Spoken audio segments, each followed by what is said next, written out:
So today I want to talk to you about a subject that I'm kind of fired up about.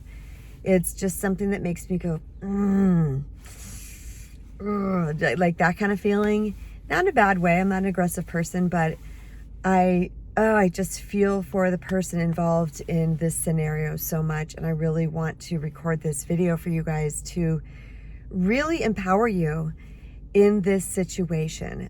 There's a little phenomenon that happens after someone cheats and we decide to stay with that person. We take the person back. We believe they're remorseful. We believe that they won't do it again. We believe that they loved us. We believe that it was an oopsie, or they just lost themselves for some time, and we've decided to give it another go with them. The problem is that we're left with residual feelings around the affair. And these feelings don't go away quickly. In fact, they can embed inside of us and always be there, which is sad. And it's kind of the unfortunate thing, because we want to get back so badly to where we were, but we can't, because we're walking around with these residual feelings of this person cheating. Now, there's a lot involved here, so stay with me. My first point is this. Oftentimes, the person who has been cheated on walks around with insecurity. 100% founded, 100% normal, and 100% natural for those of you who are feeling this. But I've also found that the people walking around with that insecurity are feeling bad because they're feeling insecure. This is who I'm talking to. This is who my eyes just teared up for. You're who I want on this platform right now. You did nothing wrong. Your person broke a sacred trust, a sacred pact with you. They hurt you. You were committed, and they strayed, and they lied, and they hurt you, and that rocked your freaking world. And now you're insecure. And now you're kind of on the lookout for things. Even if you've gotten over the majority of this, let's say it was 10 years ago, there's still that part of you that might be like, I see that new person at their office. Or maybe I should just go look on their Facebook page. First and foremost, I want you to understand that this is normal and natural and there's nothing wrong with you. And if your partner or anybody else is trying to tell you that that is not right, they are the ones that are wrong. Because if a wound has been inflicted upon you, an emotional wound, and as we know, once an emotional wound takes place, it takes some time to undo that thing. And sometimes we can only really get 90% with it. We can get to where we're functioning really great in the world, but it's still there. It's kind of like forgiveness. Forgiveness, I feel, is that way too. I'm digressing a little bit, but I feel like we can forgive sometimes. It depends on the infraction against us. We can forgive like the majority of it, but there's still a part of us that's just like, still not feeling so great about that thing. I tend to believe this about cheating too, that we can get pretty good with it. We can get pretty comfortable back with our partner, but there's that little piece in us that's going to be ignited sometimes. But I don't want you to feel guilty about this thing.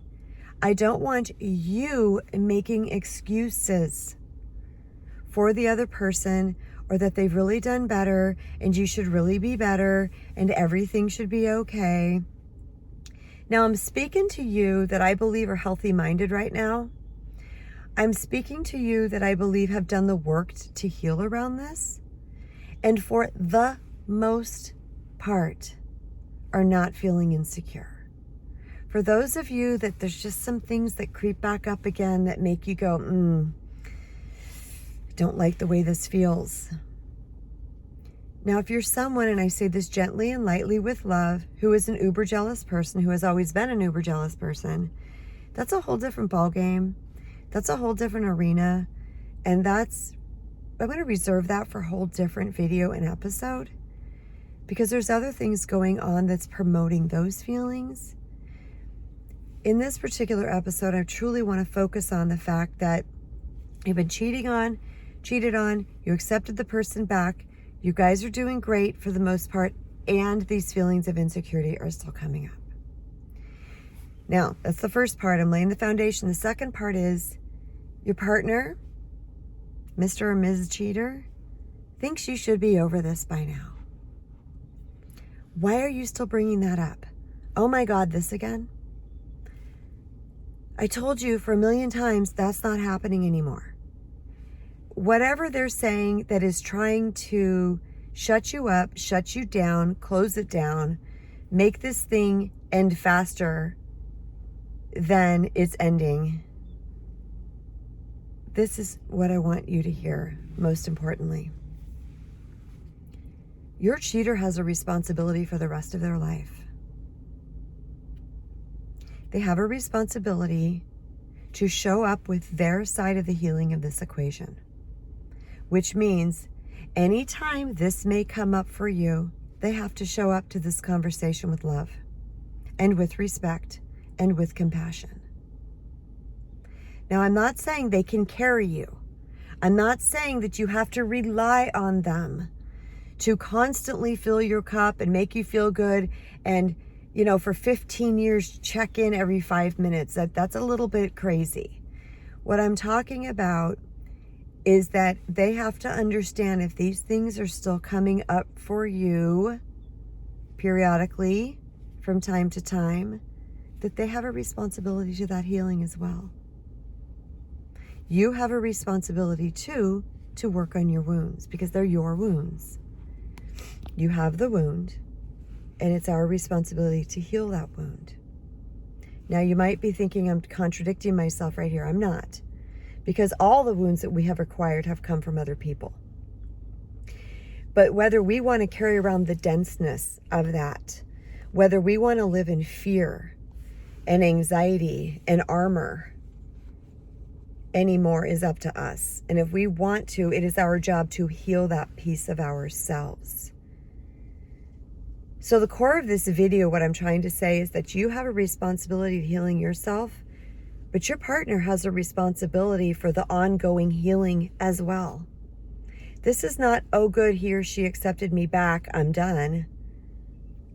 And the reason why I'm sharing this is because a lot of you are blaming yourself that you're still feeling some kind of way. Yes, you are. That freaking hurt. That was annihilating. Your mind is blown. You're feeling disgusted and repulsed, and you're building this back up again. Maybe you got kids involved. Maybe it was just a blooper, and but you're still feeling some kind of way, and maybe it has been 10 years. And you thought you were over it, but it crept up again. Your partner, the cheater. Sorry guys, you cheated. You're the cheater. Okay, you cheated in that. You're the perpetrator in this moment. Doesn't mean we hate you. Doesn't mean you suck. Doesn't mean you are not worthy of love. It just means that's what you did. And you, the cheater, the perpetrator, have a responsibility to revisit this conversation with love, compassion, and respect as often as needed. You guys got to work together as a team. There's two of you in this equation. All right, you guys, I hope this helped you. So much love, love, love the other way around. Okay, don't forget to subscribe, leave a comment, hit the bell icon so you receive notifications, and hit the thumbs up. I appreciate you. So much love.